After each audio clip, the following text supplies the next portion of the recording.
qui consiste, à partir de sa condition et à s'élever pour être fusionné dans l'infini. Donc c'est ça le mouvement. Ve'ashuv nimshach mibechinat ban, et le retour, c'est au contraire ban. Ve'zeu inyan ve'haaretz adom raglai, et c'est pourquoi il dit la terre, c'est l'escabeau de mes pieds. Pourquoi dit-il l'escabeau? Voilà, l'auteur a parfaitement saisi. Adom, eh bien ça vient de la racine dom, qui veut dire se taire. Donc c'est rester muet, donc rester paralysé, rester statique. Dom. C'est de là que vient le mot démama, qui veut dire le silence. C'est de là que vient le mot domem, qui veut dire le minéral. Comme on dit, tout ce qui ne bouge pas. Voilà. Donc quand il dit la terre, c'est Adom Raglai, c'est là où mes pieds se posent. Mes pieds, c'est autrement dit le dernier niveau, le dernier degré de la divinité, se pose sur l'inertie de la terre, qui la reçoit. Savoir recevoir. Attention, c'est pas... Quand je dépeins ce tableau, il n'est pas négatif. Il faut savoir être inerte aussi. Et ça doit se combiner dans une synthèse. Ça doit se combiner dans une bipolarité. Il y aura à la fois le côté dynamique et le côté inerte. Savoir recevoir. Être n'être que dynamique, c'est invivable. Il faut les deux. Kemoshe yitbaer les kaman, Imirtse Hashem, comme ceci va être expliqué plus bas avec l'aide de Dieu. Vezeu yikra el hashamaim me'al, comme le verset le dit dans le Teilim, il appellera par les cieux au-delà, ve'el haaretz la dynamo. Rien à voir avec une dynamo. Hein. Et vers la terre pour juger son peuple. Yikra el hashamaim me'al, ve'el haaretz la din amo. Ve'amru razal. Donc on voit ici que le ciel, ici Shamaim représente le me'al, s'élever par-dessus. Et quant à la terre, c'est la din amo. C'est le retour se fait par le midatadin. Autrement dit, la rigueur. Les Amrou Razal Besanedrin, Resh Parashat, Resh Perek Relek, et nos maîtres disent dans le traité Sanhedrin au début du Perek Relek, ce que le Perek Relek, c'est le Perek 11, qui commence par Israël, Yeshlaem, Kol Israël, Yeshlaem Relek Leolam Haba. Donc on l'appelle le Perek Relek, c'est le Perek 11, dans lequel il y a abondamment question de la Géoula, du Mashiach. C'est un Perek qui est extrêmement beau. Extrêmement bien. Donc ça commence à la page, si je ne m'abuse, 93, et c'est toutes les pages 90 et 100, c'est merveilleux. Alors qu'est-ce qu'il dit là-bas? El hashamaim me'al zo haneshama, ve'el haaretz ze hagouf. Donc c'est tout à fait dans l'optique de ce qu'on expliquait. El hashamaim me'al, vers les cieux par-dessus, c'est la neshama, puisque c'est la partie dynamique de chez nous, de notre être. Ve'el haaretz, et vers la terre, ze hagouf, c'est le corps. Donc la partie qui essaie d'être inerte et recevoir. Ve'ken hu bemidrash rabba, il en va de même dans le midrash rabba, parasha vayikra, parasha perek dalet. Ve'yesh lefaresh bazeh od, alpi ma shekatuv berabot. On peut encore expliquer cette idée, encore une fois, suffisamment, encore en plus, disons, de manière supplémentaire, sur la base de ce qui est dit dans le Midrash Rabbah. Rabot, ça veut dire ça en général, c'est le mot qu'il emploie pour dire le Midrash Rabbah. Sauf Parashat à Azinu. Azinu Hashamaim, comme il est dit, Azinu Hashamaim. Vetishma haaretz, comment il dit là-bas? Azinu hashamaim vadabera, vetishma haaretz imrefi. Écoutez, cieux, et je parlerai, et la terre entendra les paroles de ma bouche. Donc ça c'est la diatribe de Moshe Rabbeinu, le fameux poème d'Azinu, qu'il dit, et il prend à témoin le ciel et la terre.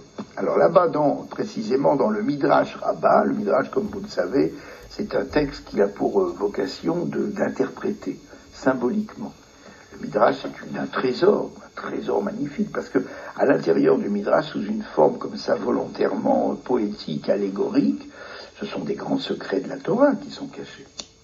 Autrefois, il n'y avait pas ce développement de la Kabbalah, de la Chassidut, on n'avait pas le droit.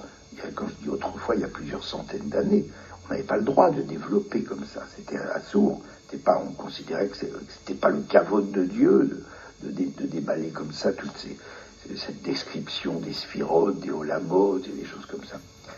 Et le Midrash, c'était notre source dans laquelle les gens puisaient cette inspiration cachée. Moi, elle n'était pas très, comme aujourd'hui, développée. Alors, le Midrash dans Azinu, donc Dibour Amatril, dans un Mahamar qui a pour titre Lama la Shamayim la Haaretz, donc il commence par là. Pourquoi commence-t-il par le ciel et la terre roulés? Ve'eini yodea lecha nafshi olechet, et je ne sais pas vers où aller. Donc c'est le Midrash qui s'exprime, c'est une citation. Je ne sais pas vers lequel mon âme doit tendre davantage. Im la Shamaïm, im la Haaretz. Faut-il préférer le Shamaïm ou faut-il préférer la terre? Je n'ai pas, comme il est dit, Miyodea, etc. Al Ayen Sham, regarde là-bas, des Liriura, à première vue, Tamoua. Ce Midrash est, dit Admour Azaken, il est étonnant. Tamoua, ça veut dire étonnant. J'ai dit Stapek Moshe Rabbeinu alav shalom, Shema chas v'shalom la Haaretz. Alors, a priori, c'est choquant que Moshe Rabbeinu, d'après le Midrash, bien sûr, puisse tendre vers la terre. On le voit bien en train de tendre vers le ciel. C'était l'imagerie classique des grands hommes qui étaient des hommes de spiritualité. Mais on le voit pas, on le voit mal en train de dire je ne sais pas quoi penser, je ne sais pas vers quoi tendre, si c'est vers le ciel ou si vers la terre. Alors ça veut dire, c'est comme si quelqu'un vous disait je ne sais pas quoi être de préférence, spiritualiste ou matérialiste. Alors on dirait comment un grand sadique qui voudrait être matérialiste, c'est choquant.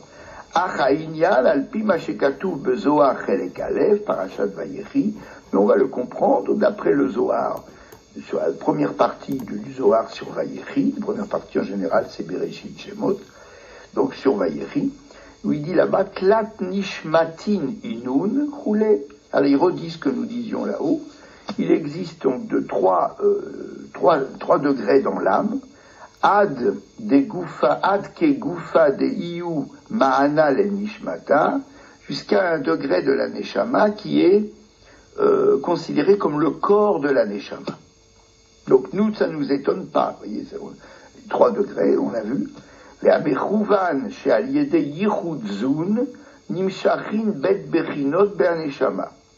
Alors nous savons que l'intention du Zohar ici, c'est de nous dire qu'en unissant les 2 parties que nous venons de citer, c'est-à-dire Zun, c'est Za et Nukva, la partie masculine de la Neshama, les Midot, et la partie féminine de la Neshama, la Nukva, la Malchut, l'expression, on fait descendre ces 2 degrés, donc masculine et féminine, dans la Neshama, on les attire d'en haut, les sphirotes de Dieu, qui Za ou Sof Olamot Aen Sof, parce que ce qu'on appelle Za, c'est la fin des séphirotes, des mondes de l'infini, qui se terminent là, que Moshe Katuv Beinyan Akruvim Keruv Echad Mikat Samizeh, comme il est dit là-bas à propos des chérubins, l'un des chérubins était à l'extrémité, l'autre était à l'autre extrémité, Uba ve'aliado nimshach me'arich adpin ve'atik ad ensof. Tout ça pour nous dire que toutes les dimensions élevées qui s'appellent donc la volonté divine et le délice divin, tout cela finit bien un jour à un moment donné, et cette finition se fait au niveau des midot, des séphirotes, qu'on appelle Za. Mais à Nukva, maintenant, quant à la femelle, enfin la sphira femelle qui est Malchut, Ishoresh Debia, elle elle sert de racine au monde inférieur, aux trois mondes inférieurs, Bia. Anikra Goufa, qu'on appelle le corps. C'est comme je vous disais, le corps de la Neshama. Neshama anoldam yichudzun kelulam ibed bechinotelu. Et notre Neshama sur terre, qui elle est issue de ce mariage entre la partie masculine et la partie féminine des séphirotes, n'est-ce pas, contient les deux en elle.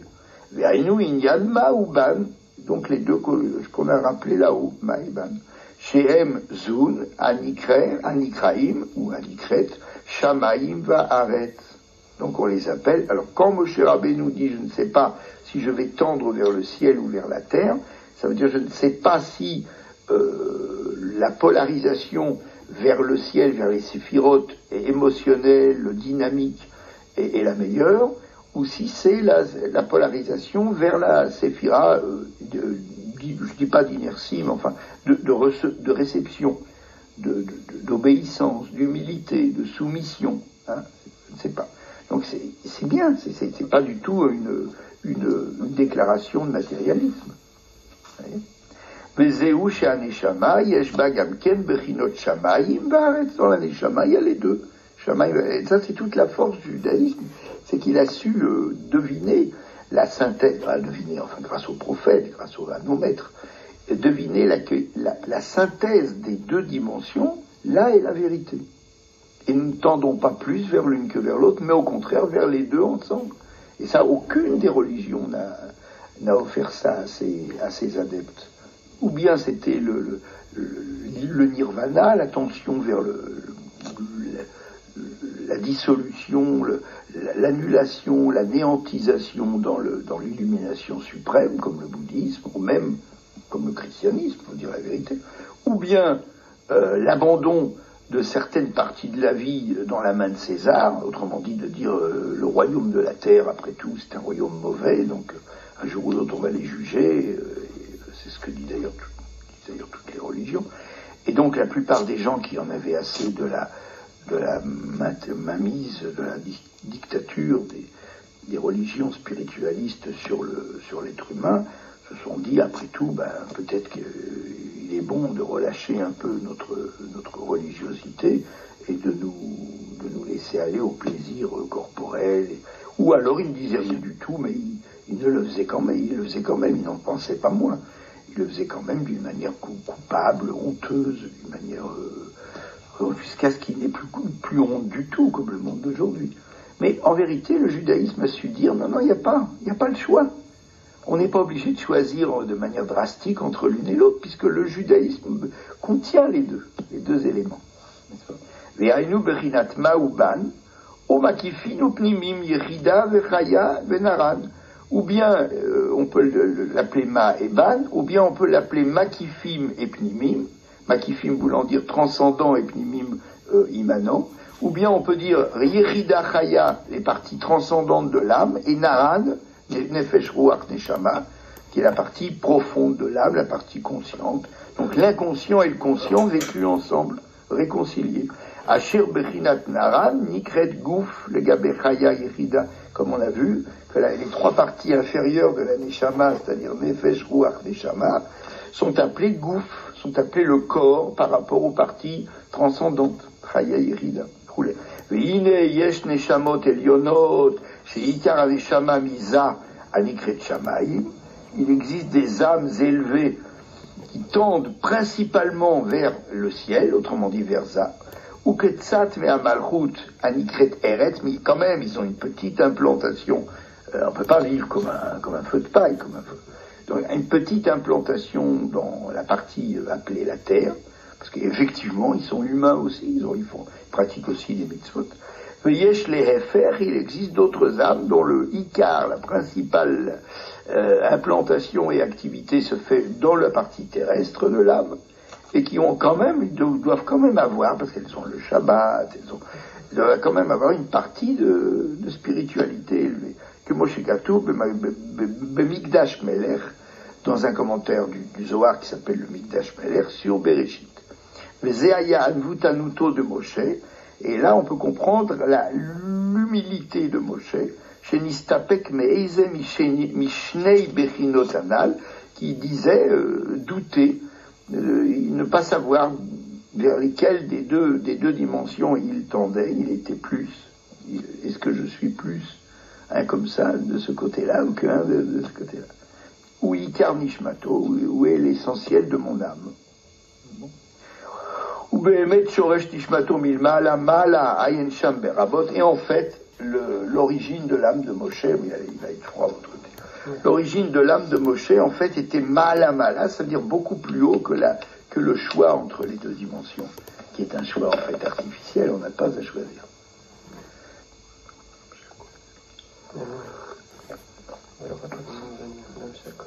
Non mais, on n'a pas à choisir. Celui qui nous propose un choix comme ça, c'est un choix faux, quoi. C'est un choix trompeur.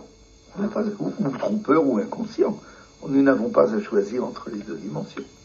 Il nous faut trouver la synthèse. Mais il y a des êtres exceptionnels qui sont, on peut dire quand même, pas des humains, je veux dire, ouais. Qui sont au-delà d'un être humain normal. Oui, mais alors à se demander, ils sont comme il a dit ici, Moshe Rabbeinu était mala mala, ce qui veut dire, mil mala mala, ça veut dire en fait même plus haut que Shamaïm. Même plus haut que Shamaïm. Ben oui, et c'est plus haut que Shamaïm que nous trouvons notre vérité, nous tous.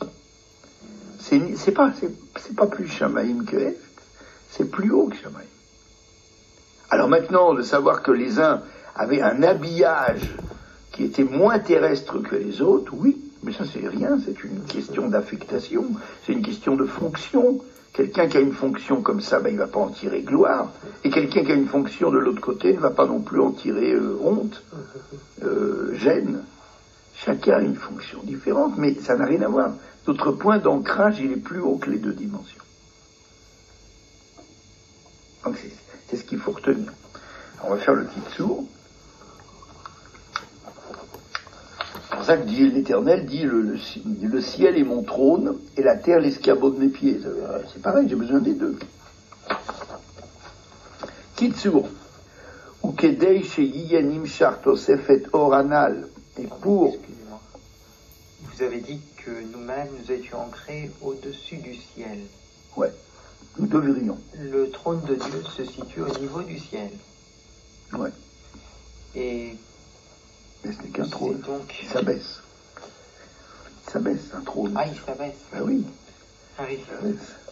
On est assis sur un trône. Ah oui, c'est ça. On diminue sa stature. On se plie.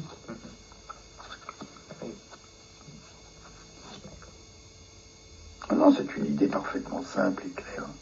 Telle qu'elle est exposée là, malgré la difficulté de style, mais en élaguant un peu, on peut trouver que c'est très simple. Vous avez lu un livre en français qui s'appelle Le Chandelier d'or? Oui. De Marc Anawakni? Non. Non. Heisenberg. Heisenberg et Adine Stenzhals. Oui. Il en a écrit deux. Il a écrit La rose aux 13 pétales. Oui, le chandelier d'or. Le chandelier d'or. Il y a des années, déjà une vingtaine d'années. Oui, oh là là, si c'est pas une trentaine. Hein?